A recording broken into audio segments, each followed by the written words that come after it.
Hey everyone and welcome to the channel. Every machine shop needs V-blocks at some stage or another, and following the age-old buy it versus make it mentality, I'm going to see if I can make myself a few of these handy little guys without any specialist equipment. But maybe it's not as straightforward as I think it is. If that sounds like something you're into, hang around to see how this one turns out.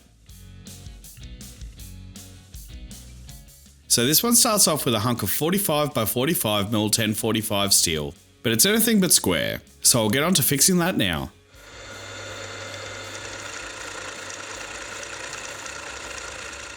In hindsight, it would have been nice to start with something a little bigger, but I had some of this square stock around from an old forging hammer project that I thought would fit the bill.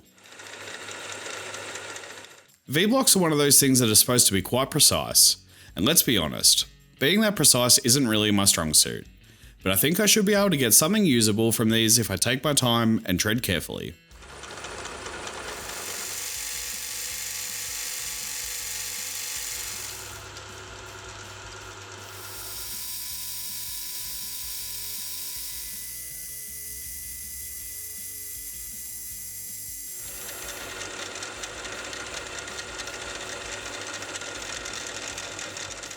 And that's 4 sides done with a face mill, so now I can square up the ends with an end mill.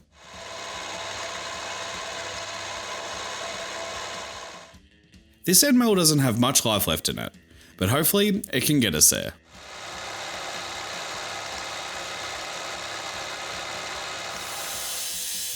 It has a little nick in it which is leaving a slight groove that I don't love, but if I stand the block up on its end, that shouldn't matter much for this operation. But for the record, I definitely forgot about that nick somewhere along the ways, and it'll come back to haunt me.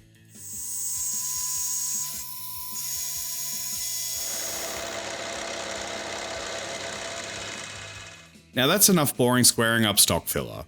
Time to actually start making something. The first features that I'm going to work on are the slots on the sides that will make the channels for the little clamp to ride in.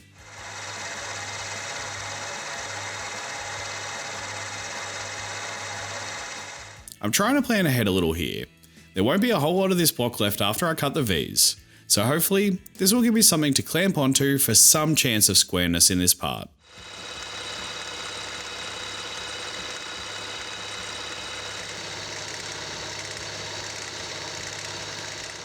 Then a tiny little chamfer to break the sharp edge, and I'll flip it over to work on the other side.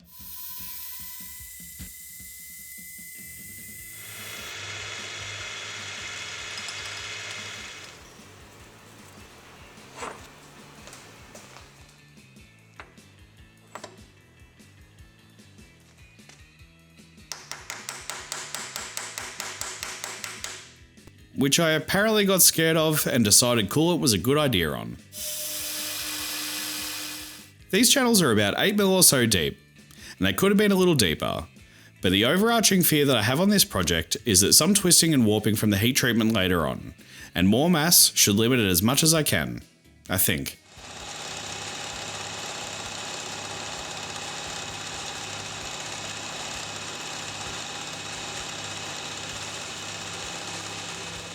But after all that, we just have a H block, and I can't imagine that's going to do the job I need it to. So let's tackle these V's. I did play around with this setup a bit before landing here, but surprisingly, when checked against a normal 45-degree square, this digital angle finder is surprisingly repeatable. I'm not pretending it's the most perfect way to do this, but for the level of accuracy in this shop, it seems to do the job.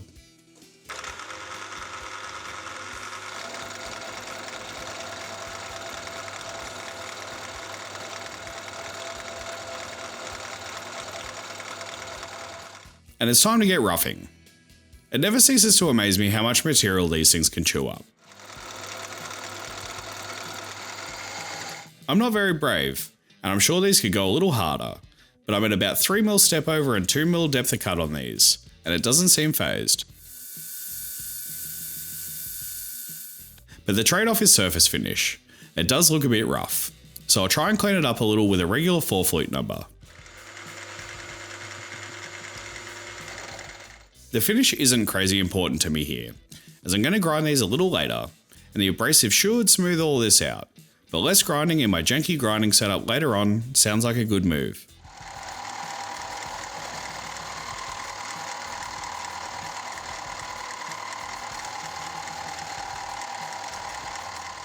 I'm not sure that's really any better, but moving on. I'll repeat the cut on the other side, with the only exception being that I want this V to be a little deeper.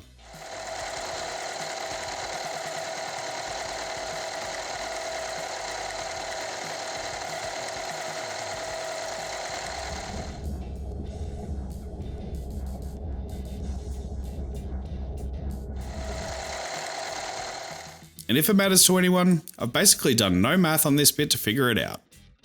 In my mind, for the V channels to be consistent, all I really need to do is my best to get the flat surfaces on the outside of the channel to the same width, and trust my little angle box that it's 45 degrees.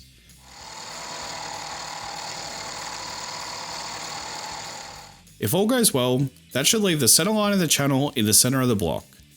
Well, that makes sense in my head anyways. And that actually looks like it's worked pretty well. But that sharp corner on the bottom of the channel is no bueno.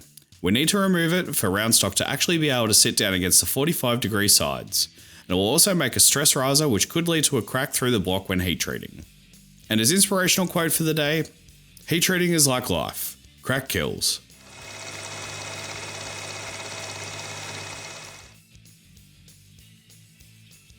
Over we go to the other side, 'cause symmetry.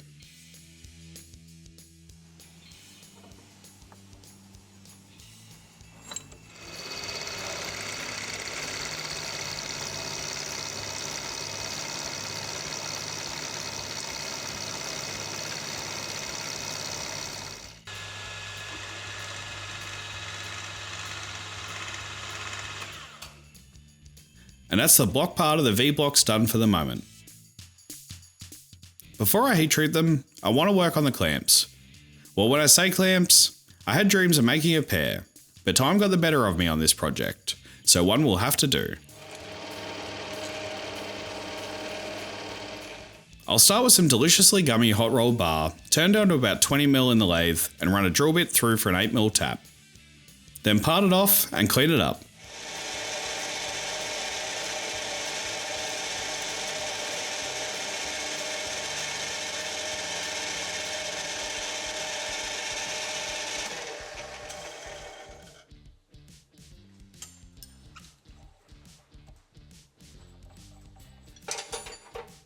And back to the mill in a collet block.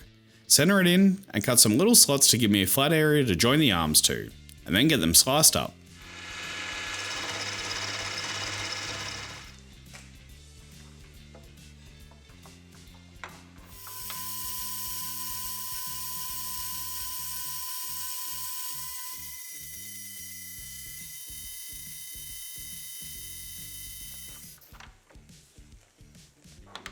Again, I had dreams of making two, but that did not go my way. Self-loathing aside, I can take a little bit of flat stock and get these arms done.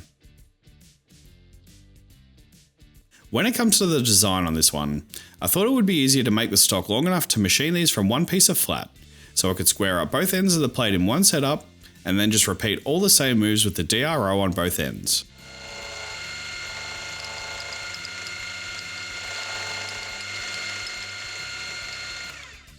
The little tang part on the end of the bar should fit into the slots on the sides of the block pretty nice.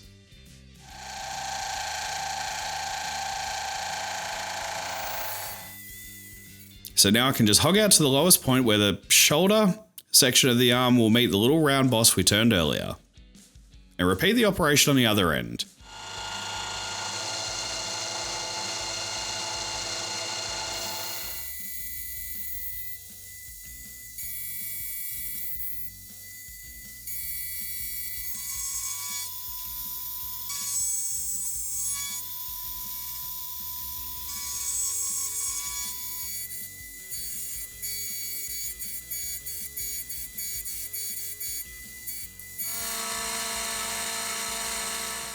And we have ourselves a kind of mustache looking piece of flat. So I'll break them in half, get them locked down together in the vise and square them up.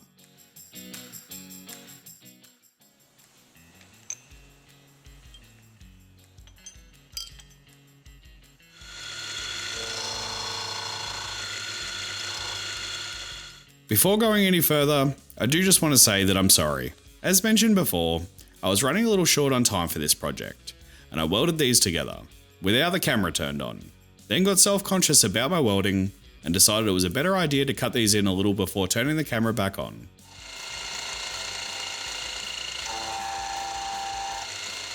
It wasn't the worst welding I've seen, but rough enough that I would rather keep it to myself. It seems karma has come back to get me though. See that little groove there? That's not supposed to be there. This would be the end mill from earlier that has the little nick out of it. That's what I get for hiding stuff from you guys.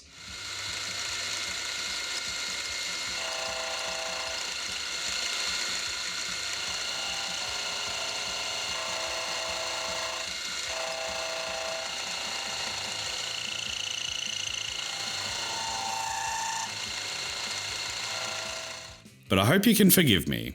So now I'll get over to the belt grinder and clean everything up. And also cut in some little angles on the tops of the shoulders to make everything look a little sleeker and hide all the bad things that have happened here.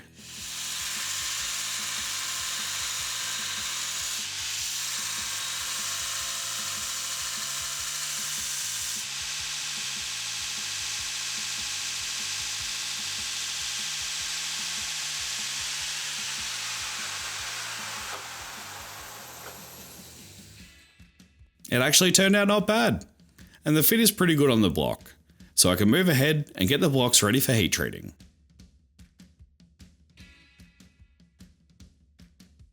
I've got enough material here for 3 blocks that I'm chasing.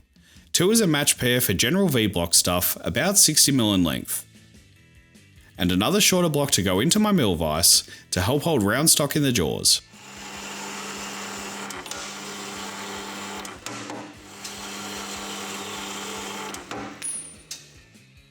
Then a quick fly cut to make sure the match pair are the same length, and these can go over to the kiln.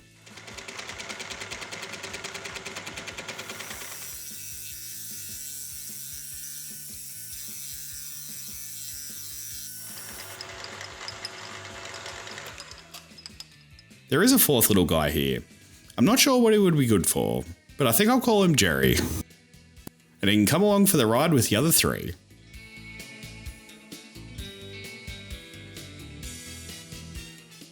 And if you just move fast rather than grabbing gloves, the heat can't get you apparently.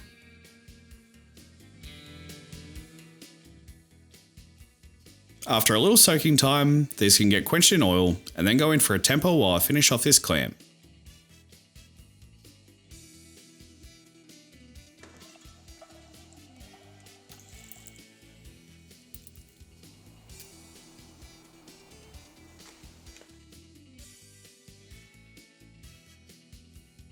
And no clamp is complete without a cool knob, so let's start there.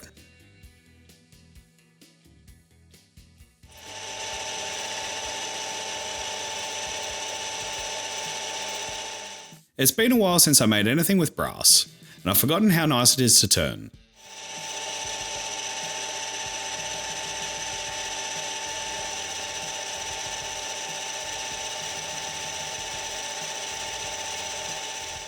The chips suck and they go everywhere. They'll be stuck in my beard for days, but it always looks great.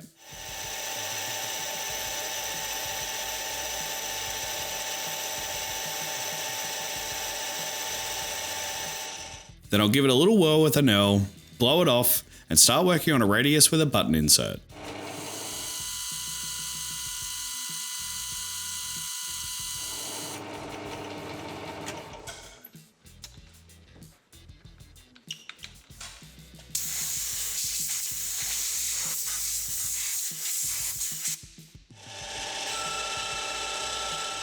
I'll just peck my way in until it looks nice and radiusy, then break the corners and get it drilled for an M8 tap.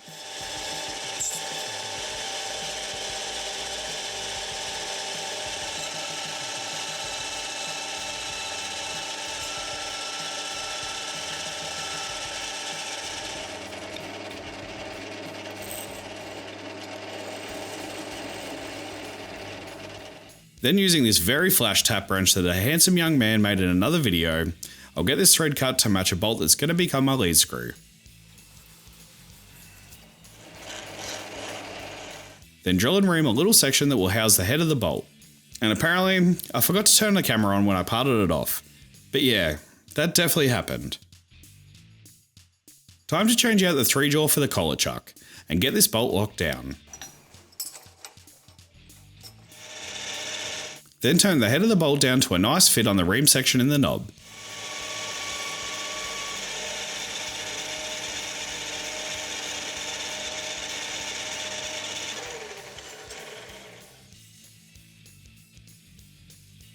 Oh yeah, that feels like it should go on there nice and tight.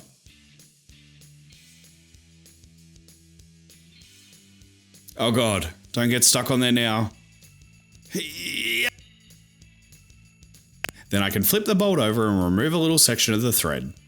I'm going to try and make a little foot for the end of the screw, and hopefully this makes sense in a sec.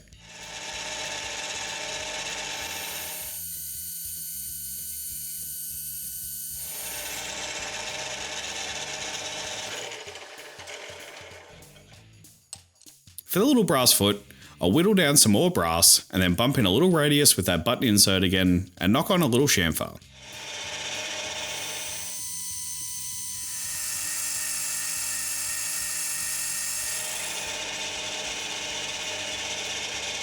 And then drill just oversized to clear the threads on the screw.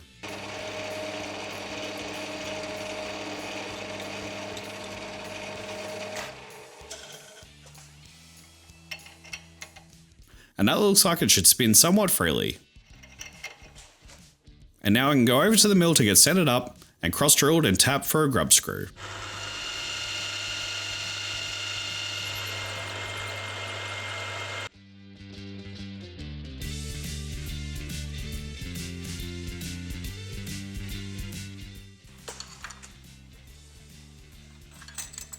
Then with that little section cut off and flipped in the collet, I'll notch in a little radius. The plan here is that hopefully this little foot should curve around the round stock and grip it nice and tight.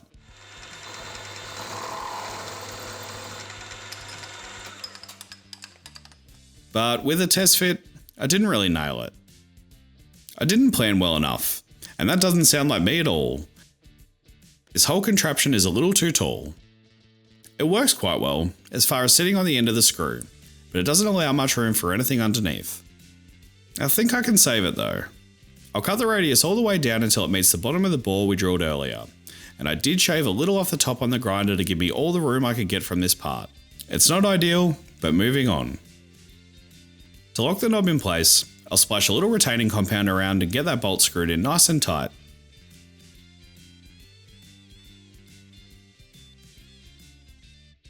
And that fits like a glove. So back to the lathe to bring the top face down to match the bolt head and come out closer to the outside edge.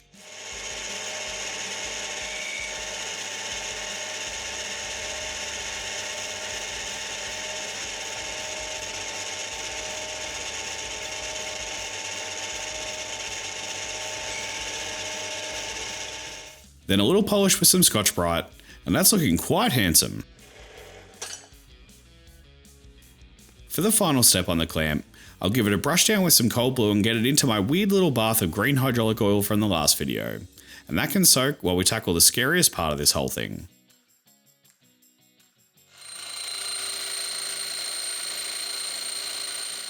Oh yeah, we're grinding on the mill.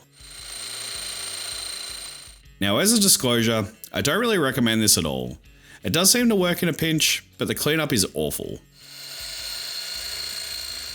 I did my best to cover the beds and ways, but this abrasive dust gets everywhere.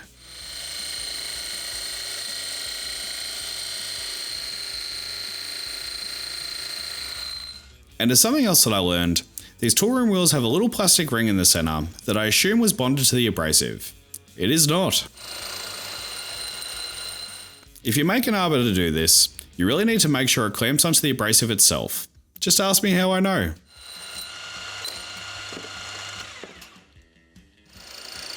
But now that it's all clamped together, I'll run over the faces in the same way they were cut, measuring between passes to try and get all of these blocks down to the same size.